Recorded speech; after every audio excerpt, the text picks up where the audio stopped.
Hello friends. स्वागत है आपके अपने channel book read to lead में। आज हम डिस्कस करने वाले हैं एक बहुत ही फेमस बुक जिसका नाम है द इंटेलिजेंट इन्वेस्टर, जिसको लिखा है बहुत ही फेमस ऑथर बेंजामिन ग्राहम ने। वो अपनी इस बुक में बहुत ही अच्छी स्ट्रेटजीज बताते हैं जिसको हम यूज़ करके एक बहुत ही अच्छी वेल्थ एक्युमुलेट कर सकते हैं। इंटेलिजेंट इन्वेस्टर की जो कोर फिलोसफी है वो एक वैल्यू इन्वेस्टर इन्वेस्टर के बेस पे है। बेंजामिन ग्राहम जो है वो प्रमोट करते हैं वैल्यू इन्वेस्टिंग को। वैल्यू इन्वेस्टिंग का मतलब होता है कि buying undervalued stocks with a margin of safety. It means हमें वो stocks value buy undervalued stocks buy करने चाहिए जिससे में मार्जिन ऑफ सेफ्टी एग्जिस्ट करती है।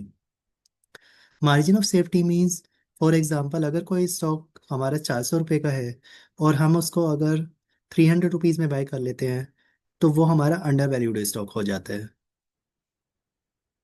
This book teaches how to make rational, disciplined and unemotional investment decisions.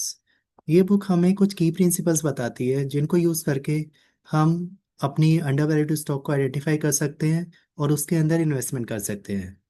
First key principle is invest with a margin of safety.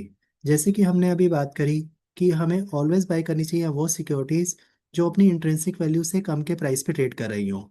For example, अगर किसी stock की value 400 rupees है और वो share market के अंदर उसकी वैल्यू जो ट्रेड हो रही है वो 300 रुपीज़ की है, it means that stock is under valued stock. तो बेंजामिन ग्राहम बहुत बताते हैं कि हमें ऐसे स्टॉक्स आइडेंटिफाई करने चाहिए जिसमें मार्जिन ऑफ सेफ्टी अच्छी हो और उसके अंदर हमें इन्वेस्टमेंट करनी चाहिए।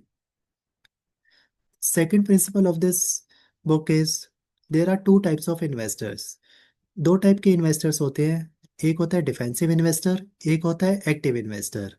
जो कि डिफेंसिव इन्वेस्टर होता है वो इन्वेस्ट करता है डाइवर्सिफाइड पोर्टफोलियो में जो कि लो रिस्क होता है। जैसे कि इंडेक्स फंड्स या ब्लू चिप स्टॉक फंड्स।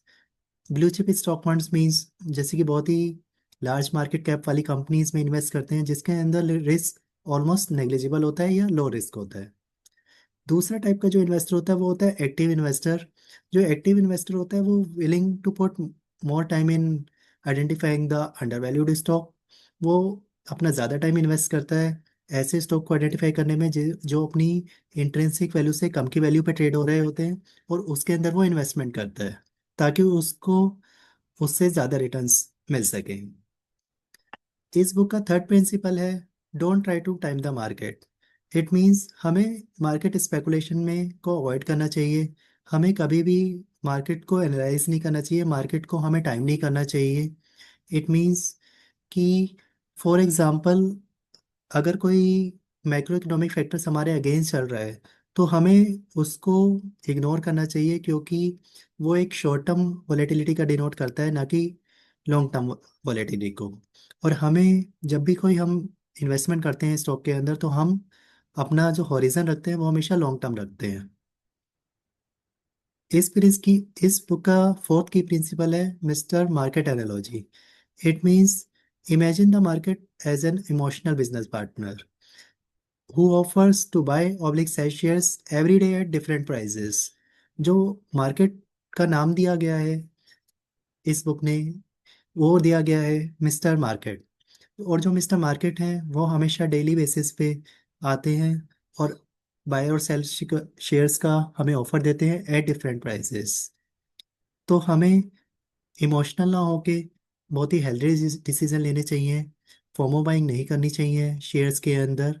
कि ऐसा नहीं करना चाहिए कि कोई स्टॉक है जिसकी इंट्रिंसिक वैल्यू है 400 रुपीज़ की और वो अपने प्राइस से डबल पे ट्रेड हो रहा है, डबल पे ट्रिपल पे ट्रेड हो रहा है। फॉर एग्जांपल 1000 पे ट्रेड हो रहा है, 1500 पे ट्रेड हो रहा है और जस्ट उसको देख के हम फोमो बाइंग कर लें, वो बहुत ही गलत होगा। इस बुक का की प्रिंसिपल फिफ्थ है अंडरस्टैंड इंट्रिंसिक वैल्यू।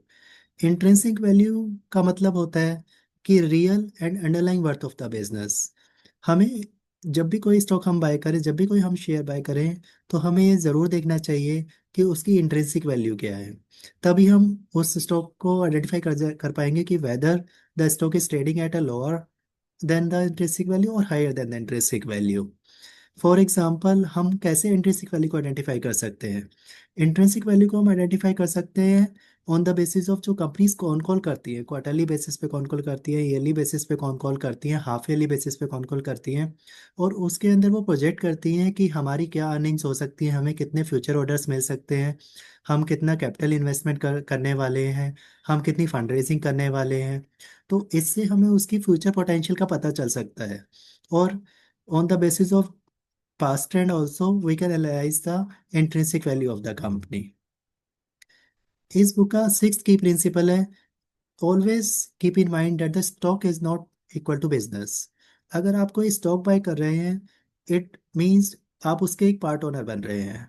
तो आप कभी भी ये मत सोचिए कि आपने एक शेयर बाय कर लिया तो आपने बस उसको शॉर्ट टर्म के लिए हैंडल करना है, शॉर्ट टर्म के लिए होल्ड करना है। आप ये सोच के उसको होल्ड कीजिए कि आपको उससे वेल्थ क्रिएट करनी है, और उस वो एक आपका, आप उसके एक ओनर बन चुके हैं।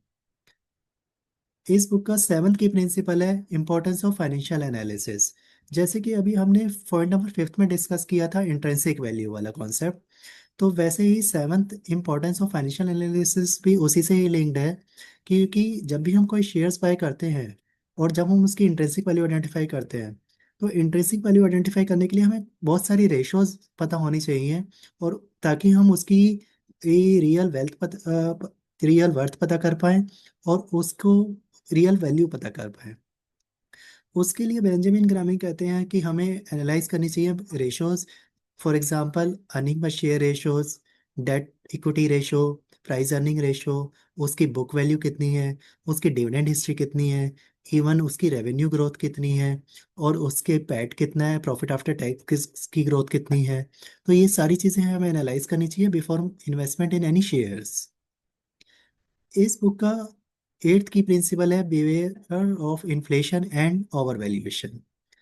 जैसे कि हमने डिस्कस किया कि हमें हमेशा वही शेयर्स बाय करने चाहिए जो कि अपनी इंट्रिंसिक वैल्यू से कम की वैल्यू पे ट्रेड हो रहे हो। तभी हमारी मार्जिन ऑफ सेफ्टी अच्छी होती है, और उसी वैल्यू को हम, उसी स्टॉक को हम बोलते हैं अंडर वैल्यूड स्टॉक। तो उसी के अगेंस्ट में हमें ये भी ध्यान रखना चाहिए कि हमें कभी भी ओवर वैल्यूड स्टॉक नहीं खरीदने चाहिए। जाके फॉर एग्जांपल, जैसे कि स्टॉक 500 की इंट्रिंसिक वैल्यू की जगह ट्रेड हो रहा है 1000 की वैल्यू पे, जस्ट फॉर्मो बाइंग नहीं करनी चाहिए। हमें इन्फ्लेशन को भी ध्यान में रखना चाहिए।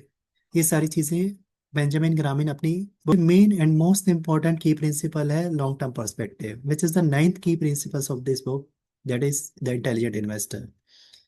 लॉन्ग टर्म पर्सपेक्टिव हमें रखना चाहिए जब भी हम कोई शेयर्स बाय करते हैं, जब भी कोई हम इन्वेस्टमेंट बाय करते हैं। लॉन्ग टर्म प्रोस्पेक्टिव हमें इसलिए रखना चाहिए क्योंकि इसी से हमारा कंपाउंडिंग होती है। जो भी हमें डिविडेंड मिलता है, जो भी हमारी ग्रोथ होती है, तो compounding plays a very important role in investing. तो अगर आप शॉर्ट टर्म सोच के कोई भी इन्वेस्टमेंट करोगे तो आप कभी भी वेल्थ क्रिएट नहीं कर पाओगे दोस्तों।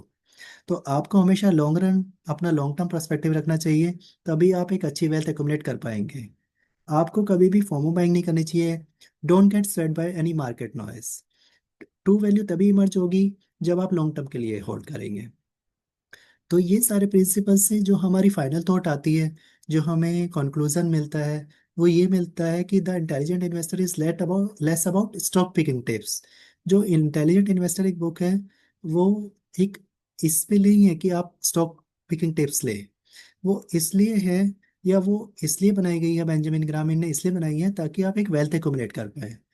और एक चीज और मैं आपको बताना चाहूंगा दोस्तों, जो आपने वॉरेन बफेट का नाम जरूर सुना होगा।